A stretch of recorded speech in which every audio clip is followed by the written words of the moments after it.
Welcome back, Legends, to a brand new season of DC's Unwanted Tomorrow. Did you miss me? I mean, it's only been a month, but we're back for a brand new season of this show with Season 7. Season 6 just ended. I'm pretty sure it was like last month it just ended. Now we're already back with Season 7, which is pretty crazy. But you're seeing this with a lot of CW shows right now because they're trying to get back on their pre-pandemic schedule. So that's what you're seeing going on here.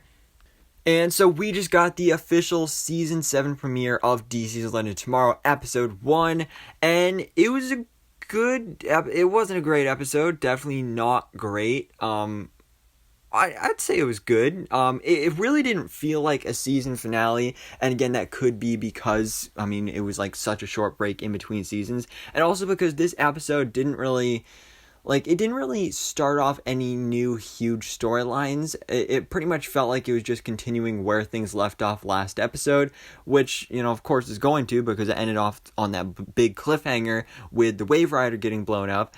But yeah, so anyways, without further ado, spoiler warning if you've not yet seen this episode, because we are obviously talking about spoilers, but let's go ahead and jump into breaking down DC's Unwanted Tomorrow, Season 7, Episode 1. So we open up in the 1920s, the day after the Zagaron alien invasion, and that is where we replay that scene from the cliffhanger of Season 6, where the alternate universe Waverider comes in and blows up our main Waverider, and then the Legends are trapped in the 1920s because their time couriers are also broken.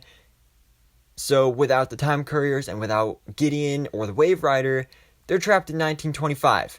And meanwhile, everyone around the town is starting to get suspicious about, actually seeing the aliens and all these explosions and stuff. So they're starting to come up with all these conspiracy theories and stuff. So the Legends use an old tactic of the Time Bureau called Rule 44, which is basically to explain any weird phenomenons. They need to convince the public that there is a circus going on. So they all dress up as circus performers and they unveil themselves to the town as the Guggenheim Circus. And that's actually a reference to Mark Guggenheim, one of the producers of this show, along with multiple other Arrowverse shows as well. He's also working on the new I believe he's working on the new Green Lantern HBO Max series as well. So he's been doing a bunch of stuff in DC. So nice to see that they did that little reference there to him in this episode.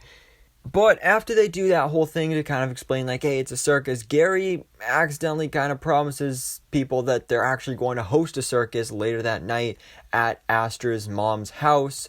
So that's not a good thing. And Astra really doesn't want to put on a circus. So she tries using a resurrection spell to rebuild the Waverider. And it's just like she is not powerful enough to do it. She needs more training. And also, like, you got the blood running out of her nose. So she's just not able to do it.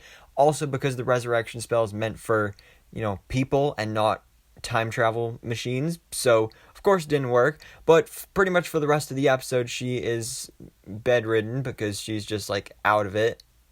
But then we get this really interesting moment where J. Edgar Hoover is actually searching for the Legends because he believes that they're a bunch of bank robbers. So he's searching for them and comes searching at this house, where again is the property of Spooner and her mother's. So the Legends aren't supposed to be there, so they're hiding in the bedroom, but then they realize, like, oh, these are not good enough hiding spots. So Zari brings up that key that John Constantine gave to her when he left at the end of Season 6, and just said, like, you'll know what it's for, you'll find out, just being super dramatic and ominous and everything. She had no idea what it was for, but they opened the closet door is locked, so she's like, oh, I'll use the key.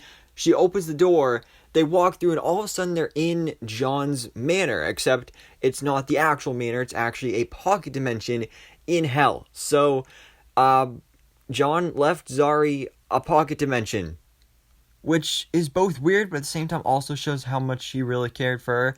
And actually, this is where she kind of taps out for the episode, because she decides that she's just gonna stay there and hang out and chill for a bit while the rest of the Legends go back to do the rest of their stuff in this episode. So once they're able to escape and, they're not caught by J. Edgar Hoover, at least not yet, they actually pose as actual robbers, going by the name of the Bullet Blondes. So they go over doing all that stuff. And then, of course, J. Edgar Hoover's, chasing them down, trying to take them down and everything. And there's one moment where he tries shooting at Nate, but then, of course, Nate steals up, and then the bullet bounces right off Nate's forehead, right back into Hoover's forehead. So, because that kind of broke the timeline. Like, that's not good for this guy to be dead.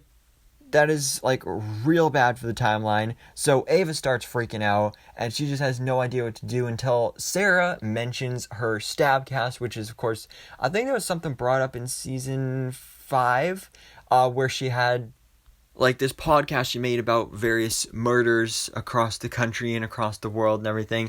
And so she goes full stab cast mode here and tells Gary, alright, we need to get rid of the body, eat it. And this was such a crazy moment, because in this moment, I completely forgot Gary was an alien, because, it's rarely brought up.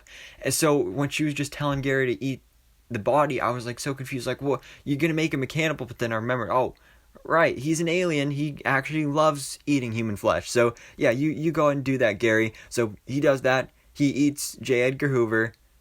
And now the Legends are off on their way to New York, where they are looking for a Dr. Gwyn Davies, who's a scientist in the 1920s, who is actually a time travel expert. So hopefully he'll be the key to getting the Legends back to the Waverider and back on track here. And actually, the big reason that this is such an important character, other than that, is because he's actually going to be played by Matt Ryan, who of course played John Constantine. So even though John Constantine left the show at the end of season 6, Matt Ryan is still on Legend of Tomorrow, just now playing a new character. And we're not completely sure how big of a role it's going to be, if he's just going to help the Legends get back on their feet and then just disappear, or if he's actually going to officially join the Legends. We do not know for sure, but I'm definitely excited to find out, especially after this final scene in the episode, where we have a nice scene here between Astra and Spooner. They have a couple of different interactions throughout the episode that really make me think they've got a special bond here, and honestly makes me really think that they're gonna start a relationship, a romantic relationship at some point in the season, because that's something that was actually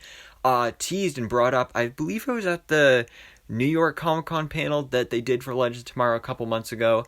I watched that, and the actresses who play both Spooner and Astra were teasing, hey, wouldn't that be cool if our characters got together? And I have a feeling that's actually going to be the case here, but things get weird when all of a sudden human Gideon shows up, and she's not wearing any clothes, so that's kind of awkward. But I don't really know exactly how this happened, whether it has something to do with Astra doing the resurrection spell or something like that. I don't really know for sure, but Gideon is here.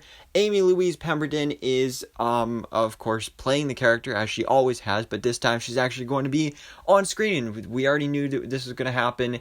She was already announced as a series regular for this season, so that's really exciting. I'm really excited to see that, and she's going to tie heavily into episode 3 of this season, which is the 100th episode of DC's Legend of Tomorrow, where we're going to be getting the return of so many different characters like Hawkman, Captain Cold, the Atom, Firestorm, Rip Hunter, Nora Dark. So many other characters are returning for that episode. I just did a video the other day breaking down that news, so definitely check that out if you haven't already. But for now, guys, that is the end of DC's Legend of Tomorrow Season 7, Episode 1. Again, not the greatest episode because it didn't really feel like a season premiere.